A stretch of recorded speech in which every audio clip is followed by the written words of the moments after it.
Sénégal la moom Sénégalais avant tout le doyen Djibi Super Étoile c'est les gens c'est un monument bi may jox wàccuwaay di leen nuyu aussi ma sœur adorée j'aime bien ça famille voilà très bien famille ma ne bëgg di la ziar Abdou Ba aussi maa ngi lay nuyu artiste auteur donc koy bëggee moom Papis et toute la presse sénégalaise alors tey nag dama ñëw teew rek ngir gën a féddali sama colère avec les artistes sénégalais yi nga xamante ni que ñoo lu mu boole dafa bëri Abdou Seck nag particulièrement je peux dire que ba ma ko xamee yàgg na yàgg parce que depuis son premier album le nouvel album bi nga xamante ni moom la mujjee moom la jëkk def je crois que c'est évolution mooy évolution et bon j'étais à Walfadjri c'est vers les années 2000 donc 2000 à 2023 ça fait 23 ans maintenant hein, de 2000 à 2023 ça fait 23 ans maintenant donc et 23 ans c'est pas évident c'est pas 23 jours et je sais que tu es un artiste vraiment hors pair un artiste hors pair mais aussi un artiste confirmé quoi je dis que je vais pas dire que tu es le meilleur mais tu fais parmi les meilleurs de ta génération parce que tu l'as confirmé et tu l'as prouvé. Tu es un artiste national et aussi international. Donc je suis là vraiment pour te solliciter et aussi pour t'encourager, te dire que aussi le meilleur reste à venir, mais aussi te dire que l'album Kakata, ça va être un album exceptionnel parce que je sais que c'est un professionnel mon job, te après mu bu liggéey rek Sénégal kontaan Afrique kontaan Asie kontaan Europe kontaan te it mu nekk fierté sénégalaise donc Abdou macha allah ma lay féliciter encore léegi daal di aussi en fait une bonne année 2023 que 2023 soit meilleure soit une année de paix pour toi. Merci beaucoup. De santé, de prospérité. Merci beaucoup. Et puis de beaucoup de succès aussi. Et aussi c'est ça. Donc je te souhaite une bonne année du monde et en tout cas ñu ñëw faram-fàccee affaire yi. xool job bi lan la après ku ci nekk rek mën a découvrir donc je tenais à témoigner ça rek. di la wax ne xale bu baax ku yaru nga ku dal nga ku am patience si sa liggéey donc félicitations donc maa ngi jégalu merci beaucoup. Merci le grand animateur Sidath Thioune kontaan nañu lool ci kàddu yi mu yëkkati ci jotaay bi alors sans plus tarder aussi dañuy ànd ak suñu papa Djibi Mbaye moom mi nga xam ne légende la moom mi nga xam ne monument la yàgg liggéey ak Abdou Seck moom tamit dañ koy jox mu sànni ci kàddoom ci yëkkati.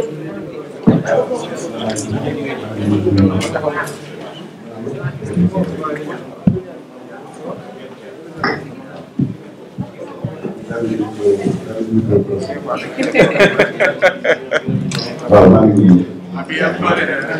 leen di leen jégalu parce que situation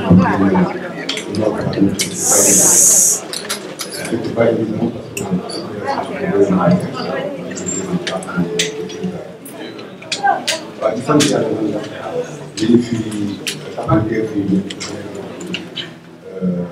c'est une richesse parce que la musique sénégalaise vient encore d'obtenir un nouveau bébé en cette album-là. Abdou Kiné nag c'est quelque boo xam ne damay sawar si moom parce que dama xam lu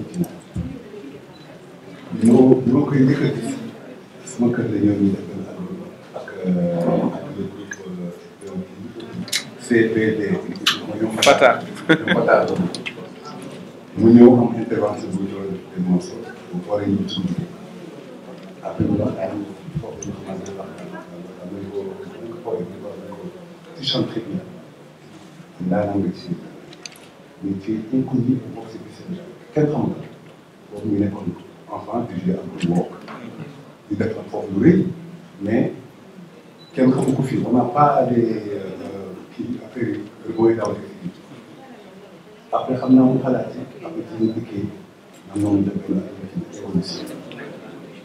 C'est l'album qui m'a plus marqué dans sa carrière parce que xam naa xol bi ñu ci duggee woon xol bi ñu ci duggee ñu jëm sax parce que c'est un nom mu nekkoon affaire boo xam ne aventure boo xam ne c'était extraordinaire extraordinaire et c'était une richesse boo xam ne kenn ko natt activité nag son chemin du continuer di man ngay ko am na côté yoo xam ne àndoon moom ci aar am na boo xam ne parce que activité doit être beaucoup plus présente sur la scène sénégalaise. Activité boo xam ne dañu dëggal ay soirées dañu dëggal ay conseils dañu dëggal ay gala parce que c'est l'un des mérites de sa génération. moo xam ko mu ñàkk ko man xam na loolu c'est l'un des rares chanteurs boo xam ne mosuma ko dégg mu faussé parce que ses textes sont machallah et en général il fait une bonne musique donc c'est quelqu'un boo xam ne il gagnerait à être beaucoup plus présent sur la scène sénégalaise parce que Sénégal moom il faut nga teel il faut nga teel di ko ñaan vraiment aventure bi parce que man pour man tey bu defee conférence bi dafa am leen ñu war a topp dafa am un cheminement bu war a topp boo xam ne c'est vraiment partir aventure musicale dans son propre pays te ça c'est une chose boo xam ne c'est important parce que boo xoolee Youssou Ndour qu'est-ce qu'il a fait ça pour ça il a fait les tournées sénégalaises pendant des années dañ daan jóge pendant 6 mois ñu nekk dans l'intérieur du pays fu ne ñu fu ne ñu parce que foofu la nit ñi damay ba xam li nga xam ne mooy li ngay def ba épouser ko ba mu ba boole ko ci seen dund et c'est ça qui fait la force d'un artiste àdduna moom xanaa moom xam foog ngeen jàpp ne moom tuuti kàttan pour mën a xeexal moom parce que il faut qu'il fasse ça. Incha Allah. Parce que les gens sont posés de ça. Musique sénégalaise fi ñu toll nii je veux dire une chose xam naa c'est même pas pris de problème mais la musique sénégalaise gagnerait à être codifiée, à être repensée. Parce que ce qui nous manque sur la musique internationale, moi, la reconnaissance internationale de la musique sénégalaise. Et c'est quoi la musique sénégalaise? Quelle est la musique sénégalaise? C'est un niveau rôle, xam nañ ni ñu koy defee ça marche là, ñu bëgg ci boole loo xam ne moom ñu ngi ciy dugal ay Nike ay tout ça mais c'est bien c'est on est fait moi mais moomuñu ko man su ma nee rek benn conseil boo xam ne am na kii dëgg ay genre Nike comme ça moo ko defee 100 000 francs su ko defee 150 000 francs am un tanti Nike donc il va falloir vraiment ñu gën a repenser la musique sénégalaise parce que actuellement là je suis sûr d'une chose la relève n'est pas encore assurée il n'est pas encore assuré Thione Seck bu demee ñaan ko yàlla ñi ci des yàlla fi yàgg lool mais que suñu dee ba suñu Youssou Ndour ba maa ngi soxla lool on va recommencer boo xam ne suñu te bii j'en profite pour encourager baax ci liggéey maa ngi si di dégg dafa liggéey c'est des choses très techniques et surtout que dañu ci dugal ay traditionnels ça c'est très très bien loolu maa ngi ci encouragé gën a dugg dans les profondeurs du Sénégal musicalement di dégg ni di naan am di dara vraiment ñu defal ay concerts ñu defal ay soirées ensuite di exposer son talent ñëpp di ko gis parce que am na ko ñu génn ci ko gis booy comme ni ñu activité di kenn son ko moom moo tax amul booy yëpp moo tax ni attends il faut être présent et être tout le temps en contact avec les fans. man de bon loolu laa amoon moo ci wax di leen gërëm di leen jéggi bu fekkee am na lu mu ci am di ñaan am lu vraiment nag affaire bi gën a ci kaw. Alors merci Père Djibi on va donner la parole à Papis Art du Management moom tamit mu yàgg liggéey ak Abdou Guité Seck ñu bàyyi ko mu sànni ci kàddu ci li ñuy indi fii tey.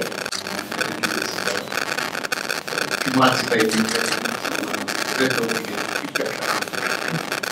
À tout moment, je ne dirais pas mon artiste, mais je dirais mon ami. Parce qu'elle m'a vraiment su may revenir sax si sama intervention moom dama si topp talent parce que loolu moom c'est le mec parle kenn du ko jeex son talent sa dimension phase bi mais di nuyu nag sama nijaay la quoi moo yaay waaw bi ñu may def moom aussi bu nekk grande fierté may wax jusqu'à présent, il n'y a pas encore de revue sur la scène.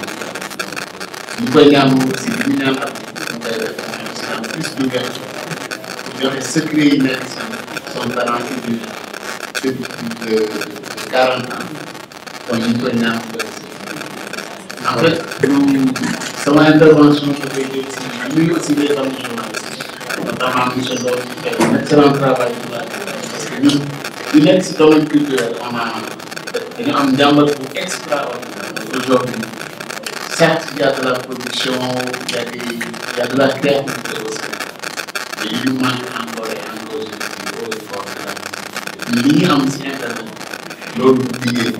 Donc c'est juste amuser la galerie. C'est pas ça le travail qu'on a.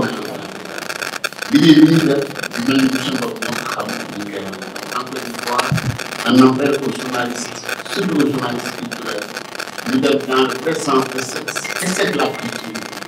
Pas l'université d'amuser la galerie. Nous devons montrer qu'il y a une partie du monde où c'est à nous. Si nous disons que ça nous fait mal au cœur, parce que nous avons une idée. Encore une fois, on appelle aux journalistes. Nous devons faire la chose, la réelle. Nous devons culture que nous voyons en Israël. Parce que l'on nous dit que nous avons yokk nag si point de presse bi tey moom ñaari mbir conférence bi déjà la dimension de l'artiste de celui de mais leen rek laa bëgg a partager ak ma génération. Abdou daf may jox un peu ces artistes américains yi nga xam ne au-delà d'être stars c'est des auteurs musicaux te dama gis ne jusqu'à présent musique sénégalaise del yóbbu sur ses talents d'écriture sur ses talents de compositeur. Il n'y a pas plus tard qu'il y a une année passée liggéeyam nañu moom fii benn composition boo xam ne moi j'ai fait le tour du monde présent chanson qui s'appelle je vous rassure, j'ai rencontré des stars américains, un réalisateur français. Pour le le grand groupe du Forest. Ouais, donc c'est des gens c'est des multimilliardaires qui se musique régulièrement. Ils m'ont dit, quel mot composer cette musique-là? C'est le Sénégal qui s'appelle. Le gars m'a dit, ce ministère de la culture parlait carrément du Sénégal. Composer. Donc, pour dire le talent du mec, c'est des gens, des géants de la musique du monde qui ont partagé connaissance à niveau entre. Donc, Sénégal, nous avons la nouvelle génération. Si nous musique actuellement, pauvreté taxi, on lève bien. De se rapprocher des géants, nous devons le préparer. Nous devons préparer la composition. Parce qu'on a déjà le rythme, c'est en nous. Nous devons savoir le rythme. Le rythme, il est là. Mais le cadrage, il y a le moyen mieux pour y avoir le niveau de talent. Alors, il fait partie de ce talent qui s'est cadré. Et ça, c'est extrêmement important. Nous ne disons pas aujourd'hui que le monde est ouvert, c'est un village planétaire. Nous disons à l'instant, j'ai des amis qui ont en terre, donc c'est devenu vraiment des villages. Donc, l'on est sauvé seulement à ce métier. Le monde, il a cette dimension. Aussi bien proportion que sur la présentation de ce qu'on fait. Parce que avec nous, Sénégal, le grand ville nous fait aussi balade. Pour nous cadrer, nous nous populaire. Mais il y a une problématique aussi ils sont bien, ils sont célèbres, ils dressent des foot, et nous nous présenter, nous nous expliquer nous. Ça a donné du fil de ton ligne. Les autres sont aussi des pouvoir le présenter, nous faut expliquer nous. Il a ce talent de présenter cette musique sénégalaise devant les Européens, devant les Anglais, comprendre l'unité. Donc j'ai une grande génération. Mon jeune frère, il a un peu le talent de Guiléard du groupe Black Eyed Peas. Il est en même temps musicien, mais il crée des stars. Tout le monde attend le débat aujourd'hui. Quand il est derrière le débat, c'est lui qui fait les arrangements, c'est lui qui fait le cadrage et tout. Pourquoi aujourd'hui les journalistes culturels disent il faut aller chercher tout ça. Vous avez les images qui sont pour des gens qui cartonnent, mais derrière il y a des gens un travail extraordinaire, un travail de génie qui est fait devant. Donc, à vous les journalistes, vous allez voir qu'est-ce qui se passe derrière le débat, derrière le débat, derrière toutes les explications. C'est amener des textes, amener des musiques, amener des directions artistiques, bien du chant. Qui réussit le nom, il y a un vous le bien de mettre ça. Finalement, c'est carrière. Mais donc, encore un appel aux journalistes. S'il vous plaît, aidez-nous à ce que nous présentons de la culture sénégalaise et non de la musique. Alors, dañuy jox parole bi moom tamit mu sànni ci kàddu ci li ñuy indi tey bi parole à vous. Merci. Salaamaaleykum. maa ngi lay nuyu yéen ñi teew ñëpp di nuyu sama grand yi ak sama papa yi nga xam ne ñoo fi nekk daanaka wax nañu lépp parce que comme man maa këram ndaw fekk dama doon ñëw rek toog di seen conseil mais ça fait un très grand plaisir d'être là parmi eux aujourd'hui.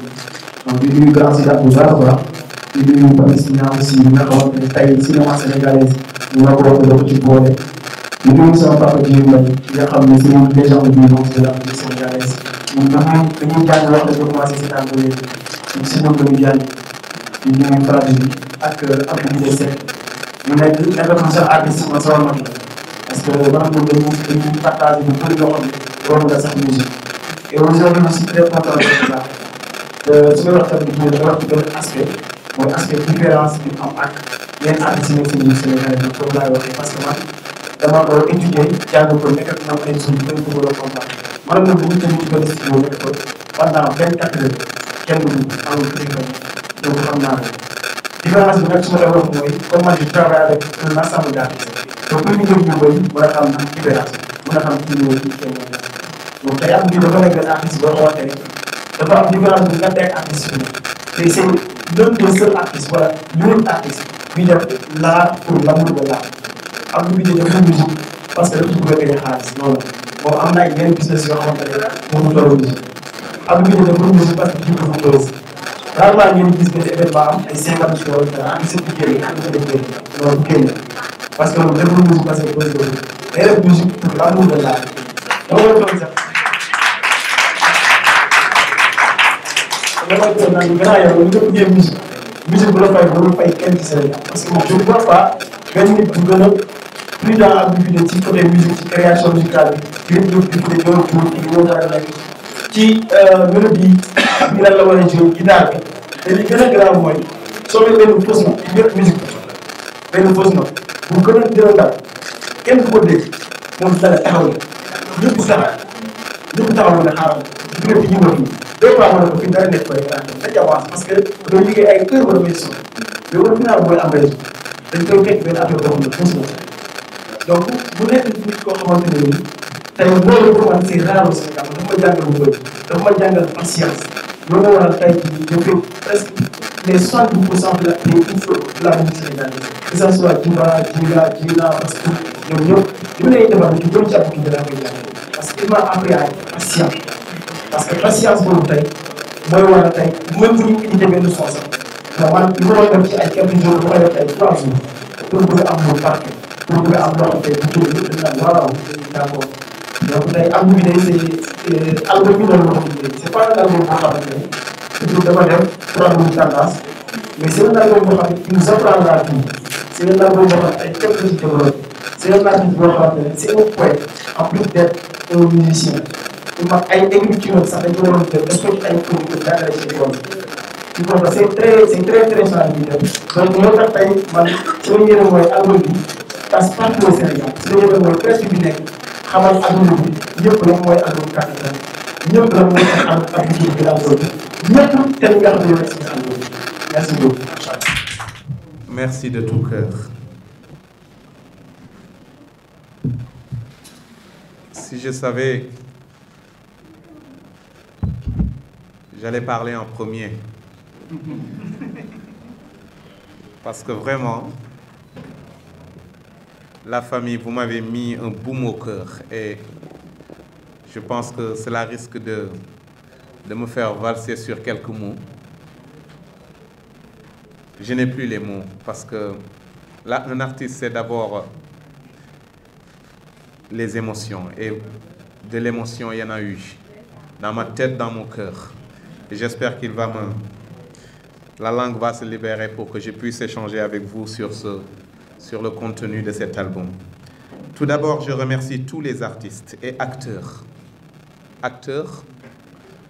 de nos beaux vidéoclips qu'on aura à présenter à travers les petits écrans. En commençant par le dernier qui marque une page, pour ne pas dire une dernière page de l'album Coup d'État, qui était notre précédent album. Vous avez vu l'apport de Cheikh Sarr, qui a été un frère et qui a répondu à nos appels. Merci du fond du cœur.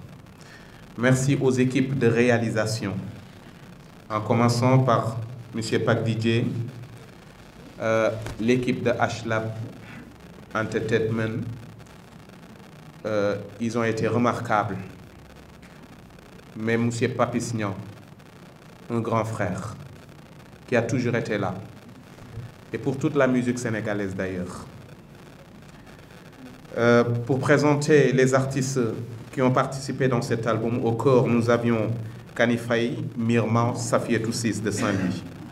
À la basse, nous avions eu Christian Obam, Boubagnan. À la guitare, nous avons eu Chertien, Amadi Sidibé, Ngamdjara, un frère saint-lusien, clavier, Ibumbaï, Ousmane Faye. Aux percussions, nous avions eu Babacar Ndiaye et Babacar Sek. Tama, nous avons eu Massar, Anne et Pape Ndiaye. À l'enregistrement, nous avions eu Iboufal au studio de Yoro Ndiaye. Je remercie vivement M. Ousmane Ka. Même s'il devait être là, je ne sais pas, j'espère que Diamre Kokoté. Ousmane Ka a participé au niveau de la batterie, au niveau des chœurs, au niveau de l'arrangement. Toujours, il a été aux aguets avec moi du début jusqu'à la fin. Je remercie ce frère que je porte dans mon cœur. À la guitare et à la basse, j'ai eu Pape Dembel Diop, j'ai eu Jimmy Mbaye. Mais au-delà de leurs instruments, ils ont été là en tant qu'assistants, accompagnateurs. Moi, je pense que je ne dois même plus trop tirailler sur ces deux frères, ces deux frères, parce que, comme vous le connaissez, ils ont toujours été là depuis mes débuts. Donc, j'ai franchi presque tous les pas avec tout le temps. Ils nous apportent de la clairvoyance dans les idées, de l'énergie, de l'engouement, avec une générosité incommensurable. Donc, pour ne pas... Merci encore, Jimmy. Merci, Pape Dembel. Je remercie le photographe graphiste Aura Woudrago de chez Soun.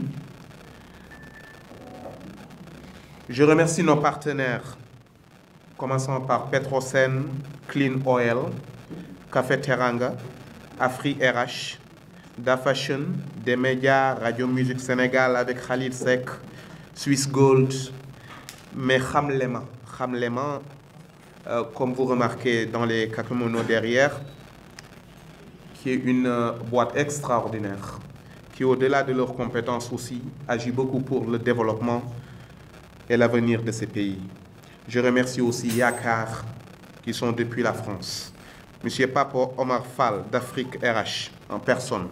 Le docteur Rose Wardini de la clinique de l'Océan. Xavier Ambour, Acro-Baobab. Monsieur Bankal et Madame Bankal à Saint-Louis, le ranch de Bango. Monsieur Ousmane Diallo de Darou à Saint-Louis. Vincent Lagoët, qui est de Soun, qui est un frère aussi qui nous soutient, qui nous conseille, qui nous accompagne. Et pour les frères de la Gambie, M. Lamine Anbay, le DJ Sambayor Poulo, DJ Paco, Abdoulaye Mendy, Fatoumata Kassim, Aruna Dramé, DJ Papa Jim. Je remercie aussi la grande styliste dénommée Djaba, avec qui nous a gratifié de très belles tenues sur notre dernière vidéo Coup d'État. Et il en reste d'autres. Je remercie aussi le partenaire Tap Tap Sen, parce que grâce à qui aujourd'hui la distribution au niveau de l'international va être très facile pour le monde de la diaspora et tout. Donc, grâce à vous et pour vous, un nouvel opus Kakatar. Comme vous le savez, j'aime bien échanger avec les fans sur Internet. Beaucoup de questions m'ont été posées. Et je pense que cela a beaucoup agi même dans la direction même de cet album. Parce que puisque nous œuvrons pour un public, il est d'importance d'être aussi en cohésion, d'être en accord, d'être en harmonie, d'être à leur écoute. Donc, Souleymane Faye qui m'a interpellé aussi et qui m'a beaucoup aidé même sur la définition de Kakatar, qui me dit Kakatar m'inspire la capacité de l'humain à s'adapter à l'environnement qui lui est réservé pour pouvoir atteindre ses objectifs, quels que soient les obstacles. Je dis bien vu. Je pense que c'est du sujet. Matar Diop aussi, sur la définition même de l'album, qui me dit Kakatar nous inspire, nous dit en tout cas que l'album est assez coloré. Donc rien que pour le nom. Mesdames, Mademoiselles et Messieurs, l'album Kakatar est un opus de 10 titres qui a pour but de renforcer la musique sénégalaise et africaine. Kakatar, mot d'origine wolof, signifie caméléon en français.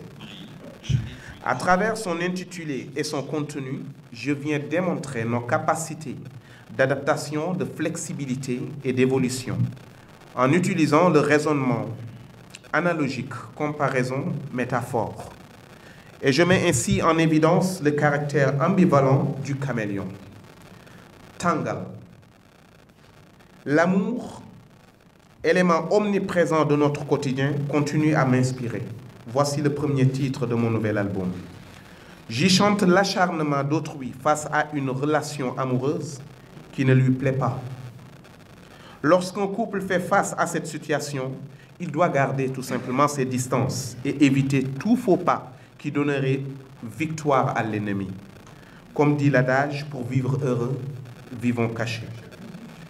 Je suis en déphasage avec certaines croyances claniques selon lesquelles les mariages hors caste sont socialement inacceptables, voire tabous.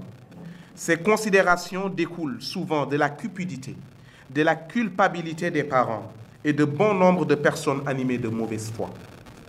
Le titre Kakatar. Comment vivre son amour sereinement? Les promesses s'avèrent ne jamais être tenues, les engagements jamais respectés, mais l'amour attire toujours vers l'inconstance et pousse parfois à être lésé à plusieurs reprises. La paresse de construire et d'avancer franchement dans une relation stable mène à des dérapages dus aux nombreuses histoires d'amour sans lendemain. À qui la faute? Comment expliquer les difficultés de se défaire d'une relation malsaine, tout comme la possibilité d'espérer se reconstruire après l'avoir vécu? Sommes-nous le Kakatar qui, dans sa vraie nature, ne peut nullement reculer pour mieux sauter?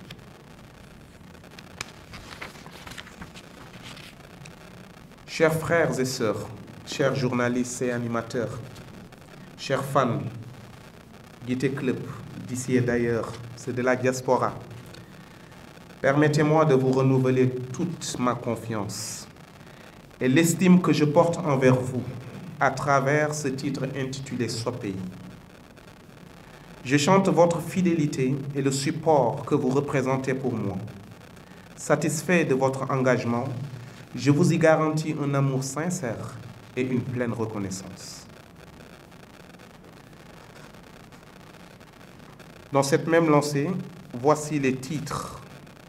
Nit ñu baax, Noël, Prince du Mbakol, Sant Yalla. À travers ces titres laudatifs, je chante de dignes fils du terroir. Chacun d'entre eux excelle dans son domaine et contribue au développement du pays. Issus de grandes familles reconnues et respectées, ils sont ces citoyens modèles qui ont reçu une éducation exemplaire et qui font la fierté de leur communauté. Ces hommes de valeur tels que Mamoudou Ali Sow et sa bien-aimée Maïmouna Thiam Demba, fan saint-louisienne des premières heures, Ousmane Noël Dieng, dont vous avez tous entendu la chanson. Le brave Meïssa Gueye de Sant Yalla au marché Colobane et Ibrahima Diop incarnent tous avec dignité et dévouement les vertus cardinales de notre société. Dans un monde en perpétuelle mutation et face aux nombreux défis, apparaissent des hommes conscients et patriotes. Face à l'indignation que suscitent les pertes de valeur au sein de la société, le fils du Kayor, descendant de tous les royaumes sénégambiens, met en place le parti Mouvement Jammi Sénégal. À cette occasion, je vous présente Ibrahima Diop, comme le précise le titre de la chanson, Prince du Mbakol.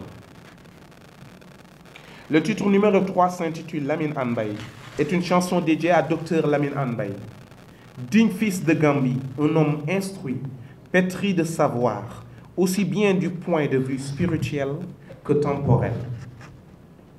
Béni par son père dès le plus jeune âge, il a gagné très tôt le pari de l'excellence. Il est un descendant de Serigne Cheikh Alioune Badara Faye, érudit de l'islam. Sa spiritualité incontestée fait la fierté de la région de Bouchra, à Birkama, dans le pays, en Gambie, un pays gambien. Diplômé de Harvard University, son éducation exemplaire a fait de lui un scientifique reconnu au-delà des frontières. La générosité et le partage constituent des valeurs précieuses. Au sein de sa famille, de ce fait, il mène de nombreuses œuvres sociales en faveur de son pays. Pour revenir à notre quotidien, dundu gi jafe na. Dundu gi jafe na. Dundu gi jafe na.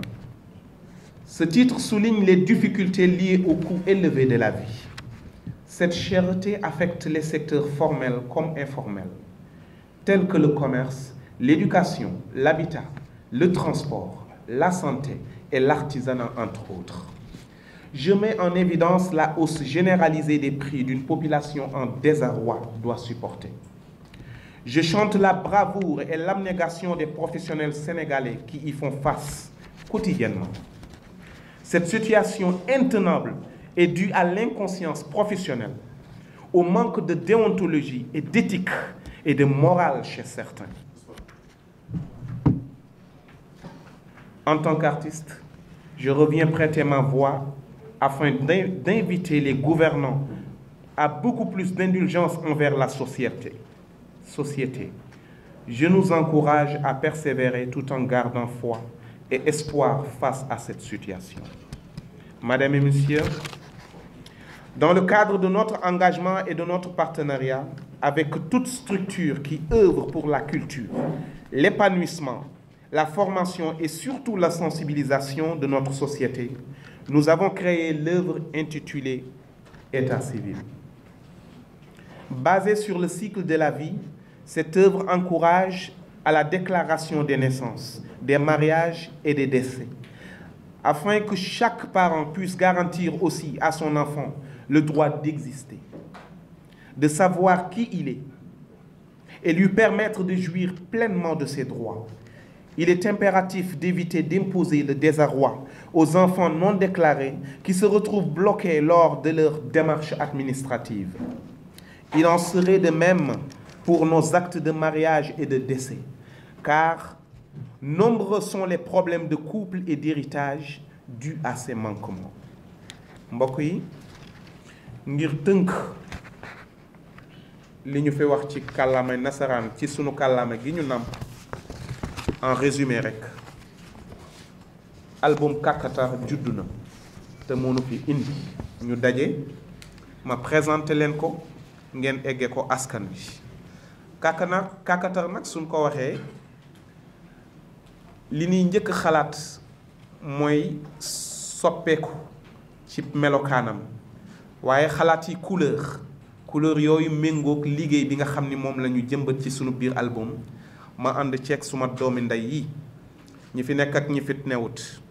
bi may remercier léegi yaakaar naa ni tudduma Bril ndax bëggoon ko réserver. kenn la wax dëgg yàlla kenn la ci musique gu Sénégal waaye tamit sori na lool ci man ndax Bril am na yar am na respect Bril liggéey ak moom yomb na te neex na xolam yaatu na dama koy ñaanal yàlla rek bàyyi kook yàlla tamit ndaxte Jimi sax bu jàppee ça frôle la normalité ndaxte ñoom ñoonu tatagal ñoonu tette ñooy sunuy mag di sunuy papa donc kon fu nu fëgge seen bunt wareef la ñu ubbil nu ko te ubbi na ko ba mu mat sëkk depuis ma tàmbali depuis jamonoy bi ma jógee wóog dellu si rencontré Habib Faye rencontré Jimi masuta soppeeku te album bi ñaax na ma ci fukki yoon foo toll kon alhamdulilah tey yegsi na mi ngi may laaj leneen tamit te loolu dina yegsi tàngal moo jiitu ci album bi di wax ci diggante ñaari way bëggante di ko dawale képp ki nga xam ni noonu la walla nga am xalaat bu ñaaw jëmale ko ci ñaar ñu bëggante waaye tamit di ci ñaax waajur yi ndaxte bu nu bañee doomu aadama teg ko ci waxi waaso te yéeféer bi bu ñëwee ak i donjam nga ubbil ko néeg teral ko teg ci di ko berne kon alal dong nga gis ñu bàyyi xel parce que way tamit lii rekk a ko tax a jóg ñaax delloo si xel yi sensibiliser waxtaan sottante xalaat ngir Sénégal doon gën gi réew ginnaaw melo kàkkata ci taaram ñu koy méngaleeg liggéey bi ci biir album bi ñoo ngi wax tamit ci melokaanam bu ko nit melee jikkowoo ko ci relation diggante nit ak nitam du neex a àndal day metti lool parce que nit jikko day namm nañ ci benn melo bu ko defee dana neex a àndal dama leen di bàyyi nag ñu dem découvrir incha allahu rabbi ndaxte am na ay CD yu ñu leen baaxe ngir ngeen diglu li ci biir bu ko defee yeneen i jataay dana am ci wàllu invitation rajo yi ci wàllu interview yi ñuy def incha allahu rabbi ngir mën a farañ fàcce ginnaaw boo leen déggoo ba am ci xalaat boo leen dégloo ba am ci xalaat ndaxte liggéeyu ñetti at ñeenti at kenn mënu ko dëxëñ ci benn simili ñu comprendre ko ni bëggee ngeen comprendre ko kon dañuy cof rek dem kon bu woyu kàkkatar weesoo woyu soppe yi découvrir ngeen ko léegi je pense que à travers vos écrans di ngeen gis la qualité de l'image mais la qualité aussi du son parce que chaque sonorité a été paramétrée grâce à mes chers frères qui sont ici présents grâce à mes frères musiciens bu soppe yi weesoo toujours ci mouvance boobu ci xalaat boobu ci bëgg boobu delloo njukkal bi nu fas yéene tàmbali ko te fas yéene ko continuer ko ki yéen bëgg gi di fer la ñu waxoon ci way wi rek ku nu wayul fii way la fee kon bu kenn mer dañ koy dogatee rek di ko def ndànk waaye daanu yegsi ci ñëpp bu nu yàlla mayee gudd fan ak wér way nañ ci nit ñu baax way ci Noël Ousmane Noël Dieng way ci Prince du Mbakol way ci sant yàlla te ñi ñëpp ay kàngam lañu ci fi ñu nekk ci seeni domaine di ay exemple te la ñu tibb way ko ci ñoom li ñu ci namm mooy kenn ku ci nekk ci ñi leen féete ndaw jël ko mu doon point de repère ñu doon royukaay ngir ëllëg tamit gën a naat ci ñëpp Lamine Hann Mbaye nag maa ngi koy delloo njukkal bu baax ma nga ba Gàmbi dund gi jafe na way noon ko te liñ ciy wax rekk mooy dund gi ni mu mettee ñi war gore ñoo gorewut ndax fanweeri junni ku ko am ci réew mi doon jàmbaar bëgg fay lu yaas bëgg yóbbu doom yi dem jàngi l'école bëgg jënd ordonnance bëgg ci solu ngir nawle yi lay xool ak yeneen yoo xam ni faaw nga def ko kon doy na waar di ñaax ñi nga xam ni ñoonu jiite ñu gën a bàyyi xel ci askan wi gën a dawal yërmande gën a liggéey ngir seen askan ngir tamit ku ne mën a gis sa bopp jot sa wogg ci réew mi te doo reyante way wi mujj di état civil nag buñ ko wayee dafa fekk ni en tant que artiste damay dund yenn saa yi may gunge xale yu bare ñu war a def examen am bépp problème donc dootoo xamati ñoom ñooy ñan ñoom seen bopp xamatuñu ñoom ñooy kan moo tax ñu bind ni gars yi dimbale leen nu su doom juddoo gane ci àdduna teeru ko tatagal ko jox koy lijaas yi mu moomal boppam bañ a dem ba ëllëg muy jaaxle di laajte moom mooy kan nga siggi sagal ko mu siggi sagal la ferñeent bu ne mën na jur bépp ngëneel waaye tamit ci suñuy diggante bu nu yàlla boolee nañu daw seet ndawal buur yëgal ko suñu booloo am na ci mbëggeel ak cofeel am acte de déclaration ngir ëllëg mu mën ñoo gunge ci lépp lu muy doon waaye tamit bu way jur dummóoyoo àdduna wane ginnaaw nanu daw tamit teel ko déclarer ndaxte loolu danañu dimbali ci suñuy démarche ay héritage ak yooyu yëpp problème yi am tribunal boo demee dafay mel ne simb su tas yooyu yëpp mën nañ ko éviter ci bu nu farloo ci sunu domaine état civil ma ci gërëm waa état civil parce que gis naa ni ñoo ngi xeex di sensibiliser actuellement kon way wi dafa ñëw pour renforcer seen xeex woowu pour renforcer askan wi ngir ku nekk comme ni ma ko waxee léegi rek jot sa wokk ci réew mi te duñ ci rayante mbokk yi loolu moo nu dajale woon tey ngir gàttal maa ngi leen di gërëm di leen sant di leen di wax ni maa ngi leen di souhaiter une très bonne écoute à consommer à volonté et sans modération. Merci de votre aimable attention.